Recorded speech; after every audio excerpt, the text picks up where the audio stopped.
welcome to Starlight Mystery Theater and another episode in the series Matthew Slade, Private Investigator. Take your seat as Matthew Slade, Private Investigator, unfolds part 2 of a 3-part story, Day of the Phoenix.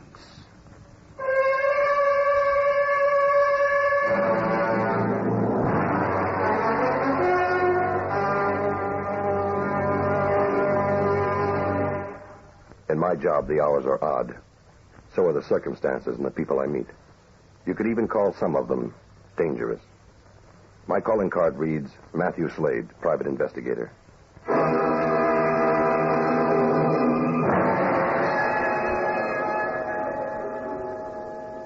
In last week's story, Matthew Slade found himself suspected of killing his friend and client, Richard Marlowe, and Marlowe's chauffeur, Howard Morris. Murders which also involved the disappearance of a valuable jade statuette in the form of the mythical phoenix bird.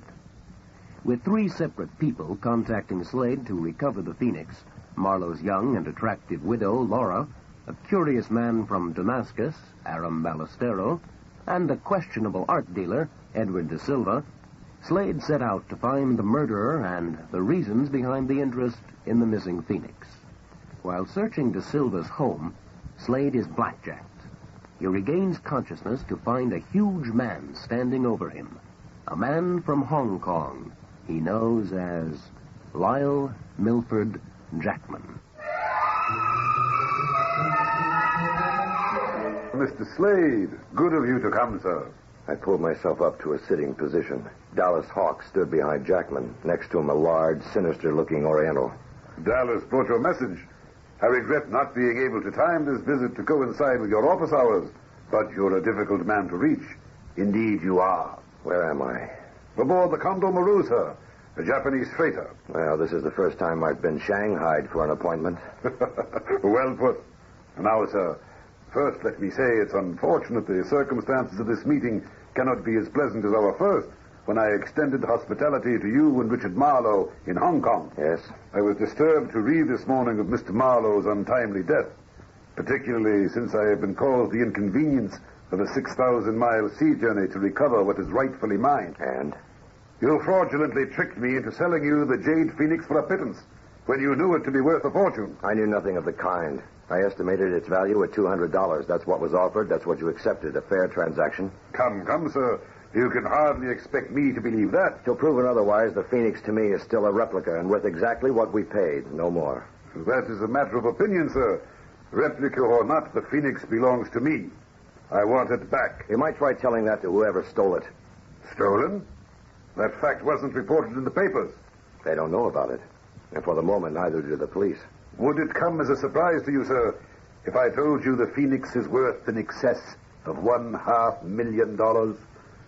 That is a lot of money, sir. Wouldn't you agree? I certainly would. Hank Pinto, Shimoda. Ah, the steward with our wine. A little libation, Mr. Slade. I'm sure you could do with it. Untie Mr. Slade, Dallas. That will be all, steward. A definitely delicious blend of fine French wine, sir. I trust you'll find it appealing. Here's to our meeting. Shall we go on? By all means. If the Phoenix has been stolen, somebody in the city has it. I want it. Now, let's be frank.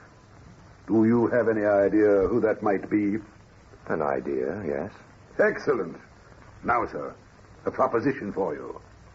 Deliver the Phoenix, and 1/3 of its realized worth will be yours. And that would amount to a tidy sum. Well, what makes you think if I found it, I'd turn it over to you? I'm a determined man, Mr. Slade. Have ways and means of getting what I want. You mean using your muscle men over there? If necessary. But you appear to be a man of sound reasoning. I'm sure we can come to a satisfactory understanding. You leave little choice. A man of good sense. Now, assuming I locate the Phoenix for you, what guarantee would I have against you slipping off to Hong Kong, leaving me out in the cold, so to speak, or perhaps even dead? You would have my word, sir, as a gentleman. Well, that's fine for a fraternal club, but I mean something that would act as a bond, a guarantee of your good faith. Would $500 guarantee you that? No, but 5,000 might.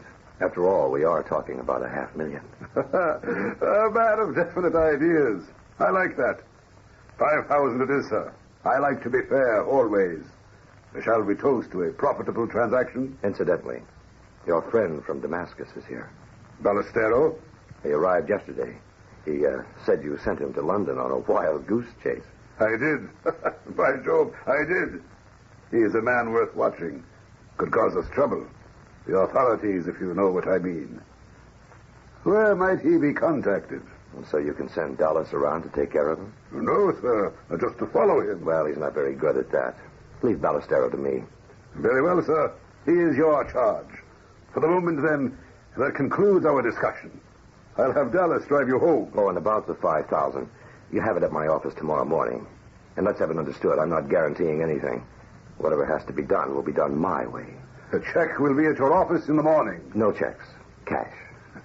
In crisp new bills. Shall we drink to it? I'll send you a receipt. Your guarantee. As you like. Allow me to see you off the ship.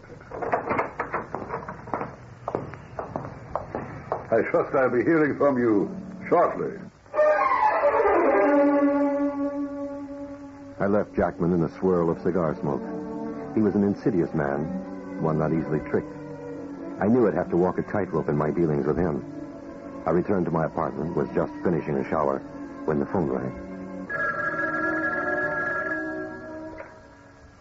Hello? Finally. I've been trying to reach you all afternoon. Where have you been? Oh, it's another long story, Jonesy. How's Mrs. Marlowe? She's at the Fremont Terrace, apartment 401. She's waiting to hear from you. Good work. You're a sweetheart. Good night. I dressed, then left for the Fremont Terrace apartment. As I pulled up in front, I saw Mrs. Marlowe leaving in a cab. I followed right to Eddie De Silva's home. Her phone call there earlier now took on a meaning. I watched her from my car. She approached the front door. De Silva opened it. She went inside. I made my way to the door. I could hear their muffled voices. Successive slaps, and then... I tried the door. It was locked. I braced myself and put my shoulder to it. It gave way. They were standing in the center of the room. De Silva had hold of her arm. A thin line of blood ran down his cheek. He raised his hand and slammed it against her face. I moved in on him. He showed no resistance. My, such a lot of brawn and so few brains. You ought to be ashamed of yourself, Eddie. This is a private affair, friend. I don't remember inviting you. Well, you'll have to forgive the entrance. An invitation seemed unnecessary.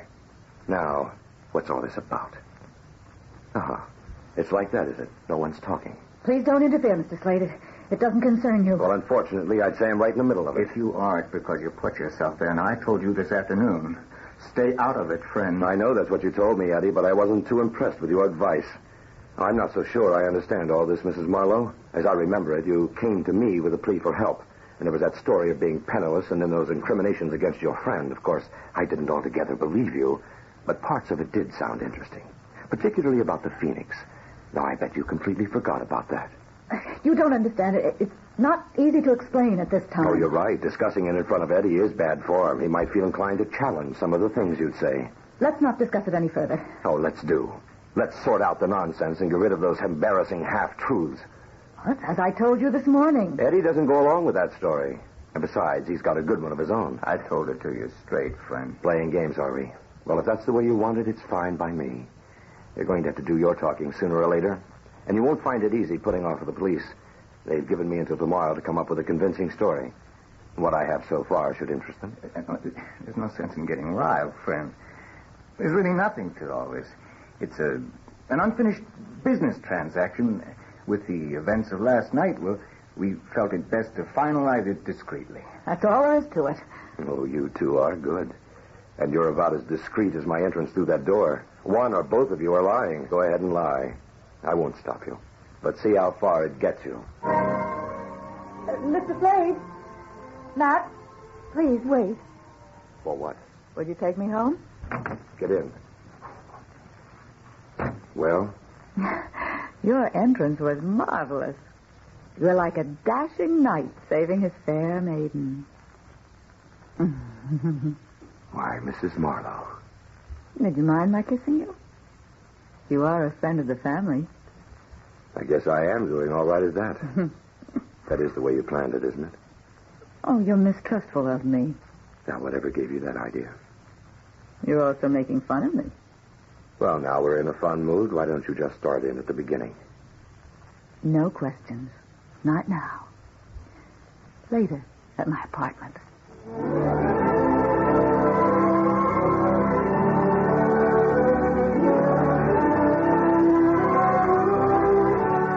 She was playing it cute, and I decided to play along with her. Here's your key, Mrs. Marlowe. Keep it.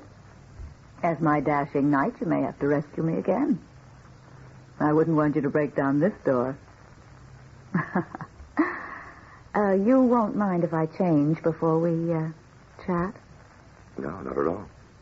If you're handy in the kitchen, you might heat some coffee. It's on the stove. I'll just be a minute.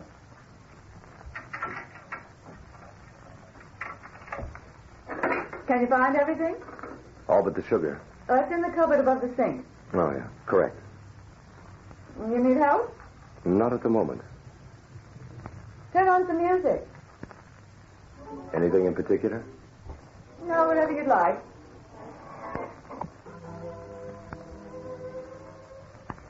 I noticed some paperback novels lying on the cabinet. The top one caught my eye. The cover displayed an attractive girl clothed in a sheer hostess gown. Her blonde hair fell to her shoulders. The title read, Blackmail. Something interesting? Laura stood in the doorway. The girl on the cover had come alive. Remarkable resemblance. Oh, that's a bed partner. You don't have much imagination, do you? Score one for Mr. Slade. Well, you're not going to stand there all night, are you? Come, sit here. The apartment comfortable? Very. Do you take this good care of all your clients? Special client. I'm flattered.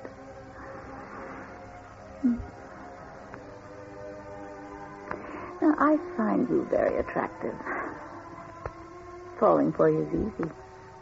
You're something quite new. Different. And you kiss beautifully. You're flattering me. Would you believe me if I told you I'm falling in love with you? No, I wouldn't. Well, the truth is I am. I don't know how to pay you a greater compliment. Well, you might stop insulting my intelligence. You aren't in love with me, and you know it.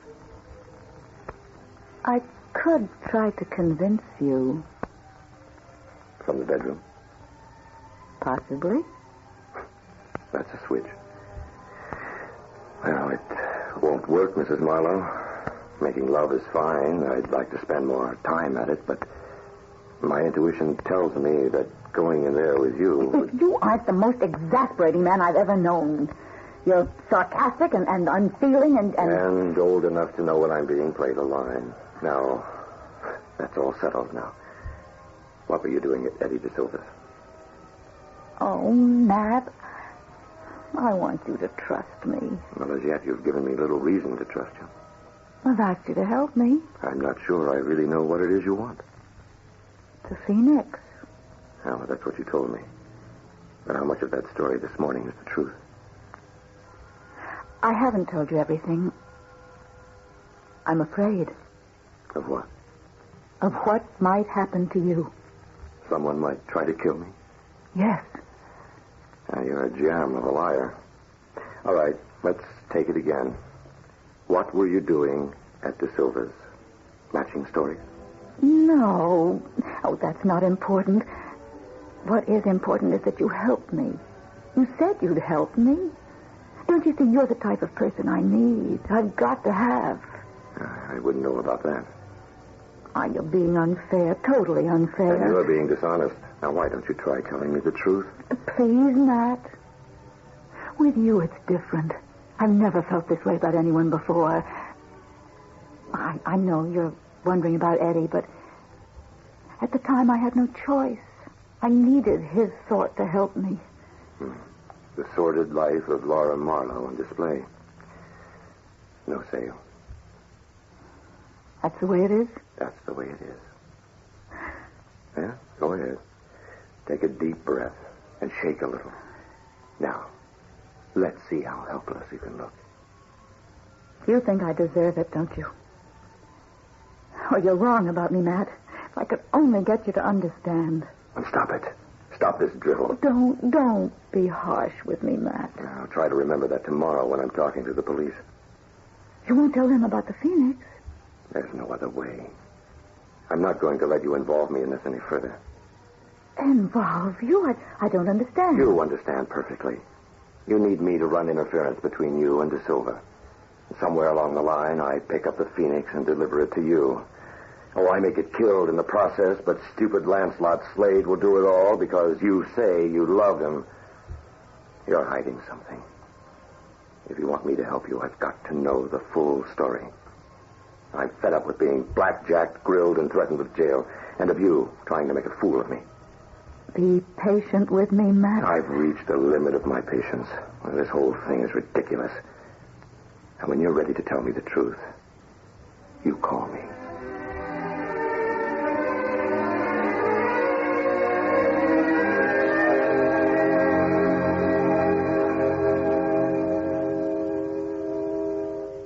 I couldn't help but smile as I walked down the hall to the elevator.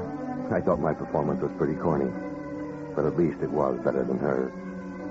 She'd have to use different tactics from here on out. I wasn't about to fall for that phony love-making routine.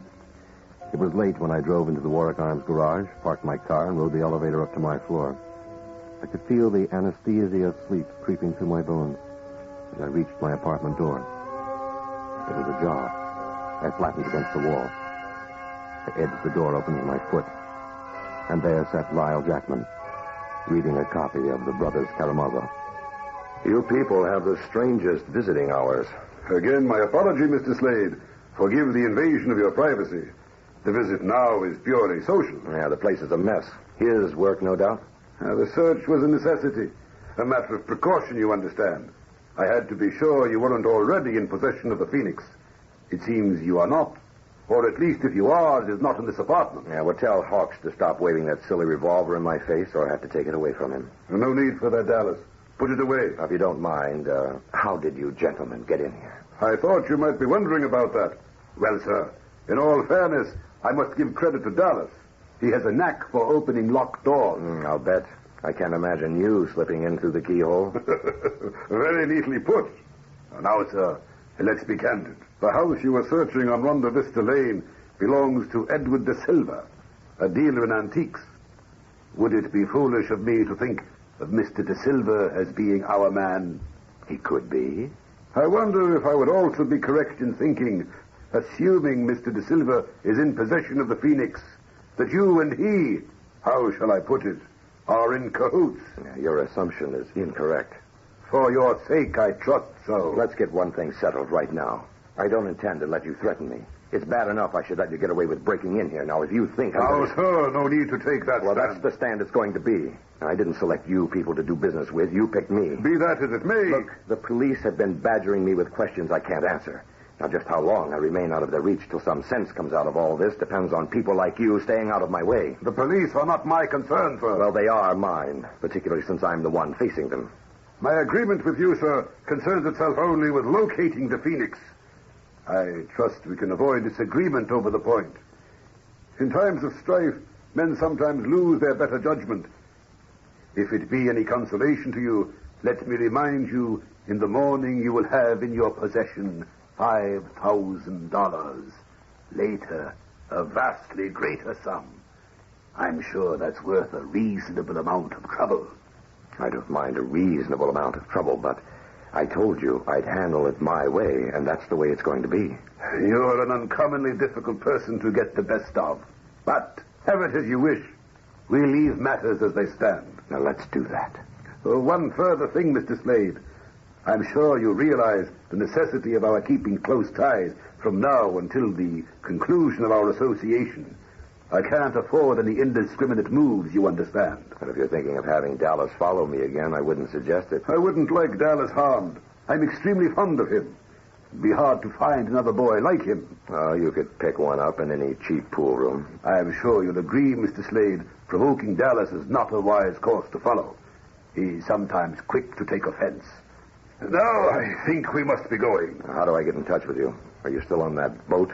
Yes, sir. The Condor Maru, Pier 9. The next morning, I decided to do a little checking on the man from Damascus.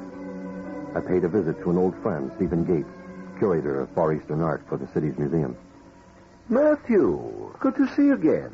Come in, come in. Nice to see you again, Steve. I heard you were out of the country. Where were you this time? The Orient, mostly. I was on an assignment for Richard Marlowe. Ah, yes. Unfortunate about his death. Odd business, that. Yes. I need your professional opinion on something, Stephen. By all means. Are you familiar with a jade statuette carved from the likeness of the Tibetan phoenix? Yes, somewhat. I was reading about it not too long ago. The figure is a strangely conceived image of how the king of birds should look. It's described as having the neck of a serpent, the bill of a wild fowl, and the grace of a swan. Its forehead is crowned with a crest that resembles a mandarin drake. Fascinating, wouldn't you say? Yes. Is there a possibility an original actually exists? Oh, my personal opinion is no. There's reference to it here in this volume. I remember it was towards the middle here. Let me see. Yes. Here it is. It's said to be legendary. However, as you're aware, there have been several cases of so-called mythical objects turning out to be realities. In this case, the phoenix has never been proved one way or another. Oh, I see. It says here a Damascus art dealer thought it to be the real thing. The book states he discovered it in a junk store in Corsica, and he kept it for his private collection. It was stolen following his death. Well, it seems more than one person believed it to be anything other than legendary. Suppose it turned out to be the original. Could you place a value on it? Oh, it's hard to say. 100,000? $250,000? It could be priceless. How does one put a value on such an item? Have you ever heard of Aram Ballestero, curator for the Damascus Museum? Ballestero? It has a familiar ring. I'm sure he's listed in the Maskai's dictionary. Let me look. Here. Oh, yes. Let's see. L. Ballestero. Oh, yes. Uh-huh. Ballestero. Aram. Curator, Damascus Museum. I met him yesterday, but I wasn't too sure. Yesterday? You could hardly have met him yesterday. The directory lists him as deceased.